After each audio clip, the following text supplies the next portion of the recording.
వేద పండితులచే శుభకార్యాలు పూజలు హోమాలు జాతకాలు ఆఫీస్ పూజలు చేయించుట కొరకు పూజారీస్.com. నమస్తే, వెల్కమ్ టు సుమన్ టీవీ. నేను మీ యామ్ని. ప్రస్తుతం మనతో ఉన్నారు ప్రముఖ ఆధ్యాత్మికవేత్త డాక్టర్ అనంతలక్ష్మి గారు ఉన్నారు. అమ్మతో మాట్లాడి మనకున్న సందేహాల గురించి అడిగి తెలుసుకుందాం. నమస్తే అమ్మా. నమస్తే అమ్మ. అమ్మ, ఇప్పుడు శ్రావణ పౌర్ణమని రాఖీ పౌర్ణమ అని కూడా అంటున్నారు. అసలు విశిష్టత ఏంటమ్మా దీని గురించి? శ్రావణ మాసంలో వచ్చే పూర్ణిమని మనం ఈ రోజున రాఖీ పూర్ణిమ అంటున్నాం. పూర్వం జంధ్యాల పౌర్ణమి అనేవారు. అంటే ఈనాడు ఒకప్పుడు జంధ్యాలు మార్చుకునేవారు. యజ్ఞోపవీతాలు ఉన్నవాళ్ళు సంవత్సరానికి ఒకసారి మార్చుకోవాలి కనుక మధ్యలో అర్ధాంతరంగా మార్చుకునే సందర్భాలు కొన్ని ఉన్నాయి. అట్లాంటివి కాకుండా ఏ ఇబ్బందులు వచ్చి మధ్యలో మార్చుకునే పరిస్థితులు రాకపోతే సంవత్సరానికి ఒకసారి మార్చుకోవడానికి తగినటువంటి కాలంగా దీన్ని చేస్తారు. పైగా దీన్ని ఉపాకర్మ అని కూడా అంటారు. ఉపాకర్మ చేసే రోజు అని అంటారు. ఉపాకర్మ అంటే అంతకు ముందు ఇది ఇప్పుడు దక్షిణాయనం వచ్చేసింది. ఉత్తరాయణంలో ఒడుగులయ్యి అంటే ఉపనయనం అయ్యి ఆ ఒటుగులకి చిన్న జింకతోలు కట్టిన గుచ్చినటువంటి చిన్న జంజం వేస్తారు. ఆ జంజం తీసేసి ఆ జింకతోలు తీసేసి మామూలు జంజం వేయడం ఇప్పుడు మొదలవుతుంది ఈ ఉపాకర్మ రోజున. అంటే అర్థం ఏమిటంటే ఆ చిన్న జంజం అయిపోయింది కదా, ఇప్పుడు పెద్దది వేశారు కదా. ఇప్పటిదాకా అక్షరాభ్యాసం అయ్యింది కానీ ఇంకా అమ్మా నాన్నల దగ్గర ఉన్నాడు. స్కూల్లో అడ్మిషన్ దొరికింది కానీ చదువుకోవడానికి వెళ్ళలే. ఇప్పుడు యూనిఫామ్ వేసుకుని చదువుకోవడానికి వెడతాడు అనమాట.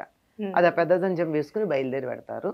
అదే ఆ జింక చర్మం తీసేసినటువంటిది చదువుకి వెళ్ళేటటువంటి రోజులు. అందుకని శ్రావణ మాసంలో తప్పనిసరిగా పూర్ణిమ నాడు చేసేటటువంటి పని ఇది.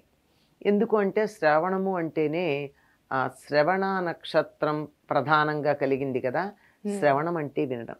వినడం అంటే ఒకప్పుడు చదువు అంతా వినడంగానే ఉండేది. ఇప్పుడైతే పుస్తకాలు ఉన్నాయి కానీ ఆ రోజుల్లో చదువు అంతా మస్తకంలో ఉండేది. తర్వాత పుస్తకాల్లోకి వచ్చింది, ఆ తర్వాత హస్తాల్లోకి వచ్చింది, ఇప్పుడు వేళ్లల్లోకి వచ్చింది. చదువు అంతా జ్ఞానం అంతా వేళ్ల చివర్లో ఉంది. అంతే, అందు ఫింగర్ టిప్స్ అని చెప్పేయచ్చు అనమాట. ఫింగర్ టిప్స్ అంటే ఒకప్పుడు అలా టకటకా చెప్పారనుకునే వాళ్ళం. ఫింగర్ టిప్స్ అంటే ఇప్పుడు కంప్యూటరు కానీ ఫోన్ కానీ తీస్తున్నారేమో అని చెప్పుకోవాలి. కనుక అలా ఉన్నటువంటి దాన్ని విద్యార్థులకి గురువు గారు నోటితో చెప్పేవారు. నోటితో చెప్తే వచ్చేటటువంటి చదివే నిజమైనటువంటి చదువమ్మ, సరిగ్గా వస్తుంది. లేకపోతే ఒక్కొక్క అక్షరాన్ని ఎట్లా ఉచ్చరించాలో ఎట్లా తెలుస్తుంది? అందువల్లే కదా ఇప్పుడు ఉచ్చారణలో ఎంతంత తేడాలు వస్తున్నాయి. చాసాలకి తేడా తెలియటల్లా, శేషాసాలకి తేడా తెలియటం లేదు, దేన్ని ఎక్కడ ఎలా ఉచ్చరించాలో తెలియటం లేదు. తేడాలు వచ్చేస్తున్నాయి కదా. అదే గురుముఖత గనక చదువుకున్నట్టయితే ఈ తేడా లేకుండా దేన్ని ఎక్కడ ఎంత ఉచ్చరించాలో తెలుస్తుంది. అలా వినికిడి వల్ల ఈ వేదం అంతా ముందుకు అలా సాగితే ఆ వినికిడికి ప్రాధాన్యం ఉన్నటువంటి నెల శ్రవణం కనుక ఇప్పటి నుంచి వేదాధ్యయనం ప్రారంభమయ్యేది. తప్పనిసరిగా చాతుర్మాస్యంలోనే వస్తుంది గనక ఈ శ్రావణ మాసం. ఎందుకంటే ఆషాఢ శుద్ధ ఏకాదశి కానీ ఆషాఢ పూర్ణిమ నాడు కానీ మొదలుపెట్టి చాతుర్మాస్యం చేస్తారు. అప్పుడే 15 రోజులై సరిగ్గా మధ్యలో ఉంటాం. ఇక్కడి నుంచి వేదాధ్యయనానికి ప్రాధాన్యం కలిగినటువంటి రోజులు. అందువల్ల మధ్యలో తేడా రాకుండా ఈ యజ్ఞోపవీతం దాన్ని కొత్త దాన్ని వేసుకుని దానికో విధి ఉంది. యజ్ఞోపవీతం ఎలా మార్చుకోవాలి అనేటటువంటిది పాతదాన్ని తీయడానికి ముందు కొత్తది వేసుకుని దానికో మంత్రం ఉంది. ఆ తర్వాత అప్పుడు పాతదాన్ని తీయడం దానికో మంత్రం ఉంది. అలా ప్రత్యేకంగా చేస్తారు. ఇలాంటి ప్రాధాన్యం కలిగినటువంటి ఈ రోజున మరి అందరికీ యజ్ఞోపవీతాలు లేవు కదమ్మా. అవునమ్మా, ఉండవు కదా, అందరికీ లేవు కదా. మరి వాళ్ళ సంగతి ఏంటి? వాళ్ళకేం అక్కర్లేదా? వాళ్ళ తెలివితేటలకి వాళ్ళకి రక్షణకి యజ్ఞోపవీతం రక్షించేదే, వాళ్ళకేం రక్షణ అక్కర్లేదా? రక్షణ అవసరం లేకుండానే ఉంటారా? అవసరం కదమ్మా కదా. మరి అందుకని రక్ష కడతారు ఈరోజు. రాఖీ ఆ రక్షణే తర్వాత రాఖీ అని హిందీలో మనం అనటం జరిగింది. ఆ రక్ష ఎక్కడ కడతారంటే గ్రామంలో సాధారణంగా దేవాలయాల్లో ఉన్నటువంటి, ఒకప్పుడు దేవాలయాలు చాలా గొప్ప వ్యవస్థమ్మ. అవన్నీ గ్రామానికి సంబంధించినటువంటి సామూహిక కార్యక్రమాల కేంద్రంగా ఉండేది. గుళ్ళే విద్యాలయాలు, గుళ్ళే వైద్యాలయాలు, గుళ్ళే ఏదైనా పెళ్ళిళ్ళు చేసుకోవడం కానీ, ఎవరికన్నా ఏదైనా పరిష్కారాలు కానీ, ఏదైనా సలహాలు కానీ, సూచనలు కానీ అన్నీ అక్కడ దేవాలయం కేంద్రంగా జరుగుతూ ఉండేవి. కనుక దేవాలయంలో ఆ అర్చకుడికి ఇచ్చి అందరూ ఎవరెవరికైతే ఈ యజ్ఞోపేత ధారణ లేదో వాళ్ళందరికీ రక్షణగా ఒక రక్షా బంధనం చేసేవారు. రక్ష కట్టి దేవుడి దగ్గర పెట్టి దాన్ని తీసి కుడి చేతికి కట్టేవాళ్ళు. ఈ రక్షాగంధం కట్టేటప్పుడు ఒకళ్ళతో ఒకళ్ళు నేను నీకు తోడుంటాను, నేను నీకు రక్ష కడుతున్నాను, ఈ రక్ష నీకు ఎటువంటి ఇబ్బంది కలిగించకుండా స్థిరంగా ఉండాలి అనే అర్థం వచ్చేటట్టుగా చెప్పి రక్ష కట్టే పద్ధతి ఉండేది. అదే తర్వాత మనకి రక్షాబంధనంగా వచ్చింది.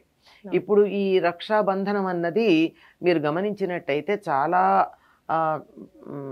సముదాయాల్లో ఆడ మగ అన్న భేదం లేకుండా అందరూ అందరికీ కడతారు. వీళ్ళు వాళ్ళకే కట్టాలనే లేదు. మనకిప్పుడు అన్నా చెల్లెళ్ళు, అక్క తమ్ముళ్ళు వాళ్ళు కట్టుకోవడం అనేటటువంటి ఒక పరిమితమైనటువంటి భావన వచ్చింది. కానీ ఇది అందరూ కట్టుకుంటారు. మీరు చూడండి, చాలా మందికి శ్రావణ పూర్ణిమ మర్నాడు నారింజ రంగులో లేదా కాషాయ రంగులో చిన్న తాడు చేతికి కనపడుతూ ఉంటుంది, ఆడ మగ అన్న సంబంధం లేకుండా. అంటే రక్ష, ఆ రక్ష కట్టడం అన్నది రక్షాబంధనం అన్నది అలా ఏర్పడింది. ఏమైనా కథలు ఉన్నాయమ్మా రాఖీ పౌర్ణమికి సంబంధించి? పురాణాల్లో చాలానే ఉన్నాయమ్మా. చాలా మంది రక్షలు కట్టారు వాళ్ళకి. ఇప్పుడు కుంతీదేవి కట్టింది, వాళ్ళందరూ యుద్ధానికి వెళుతున్నప్పుడు ద్రౌపది కట్టింది భర్తలు యుద్ధానికి వెళుతున్నప్పుడు. అలాగే శచీదేవి కట్టింది. అలాగే వీళ్ళందరూ ప్రతి వాళ్ళు కూడా ఎవరైనా అంటే ఇవి పూర్ణిమ నాడు కట్లా వాళ్ళు యుద్ధాలకు వెళుతున్నప్పుడు వాళ్ళకి మేలు కలగాలని రక్ష కట్టారు. ఈ రక్ష కట్టడానికి అక్కచెల్లెళ్ళే కావాలన్న నియమం ఏం లేదు, ఎవరైనా కట్టచ్చు. ఇప్పుడు మనకు అటువంటి అభిప్రాయం కలిగింది కనుక అటువంటి రక్ష కట్టేటటువంటి పద్ధతి మనకి చాలా చాలా కాలంగా సంప్రదాయంగా వస్తూ ఉందమ్మా. చాలా మంది అట్లా కట్టింది. ఇది చరిత్రలో అయితే చెప్పుకుంటారు కదా, అలెగ్జాండరు పురుషోత్తముడి కథలో అలెగ్జాండర్ ప్రియురాలు పురుషోత్తముడికి ఈ దేశంలో ఉన్న సంప్రదాయం తెలుసుకుని ఆ రక్ష పంపించి ఏం కావాలంటే అలెగ్జాండర్ని చంపకుండా వదిలిపెట్టమని అడిగిందని, ఆ రకంగా రక్షించబడ్డాడని చెప్తారు. ఇట్లా ఈ రక్షాబంధనం కట్టాక నేను నీకు రక్షణ ఇస్తానని కట్టాక తప్పనిసరిగా వాళ్ళకి రక్షణ ఇవ్వాలి అంతే. అది ఎక్కడ అక్కా చెల్లెళ్ళు మనకి మామూలుగా కూడా ఎవరైనా చేయొచ్చు. అమ్మ, ఇప్పుడు మనం రాఖీ కడుతూ ఉంటామా, రాఖీ కట్టేటప్పుడు ఏదైనా ఒక మంత్రం అంటూ ఉందా అలా చెప్తూ కట్టేలాగా? ఉంటుందమ్మా. ఎందుకంటే రక్ష కట్టేటప్పుడు ఊరికే అందంగా ఉండడానికి కట్టింది కాదు కదా, అదొక ప్రయోజనాన్ని ఆశించి కడుతున్నాం కదా, దానికి కడతారనమాట.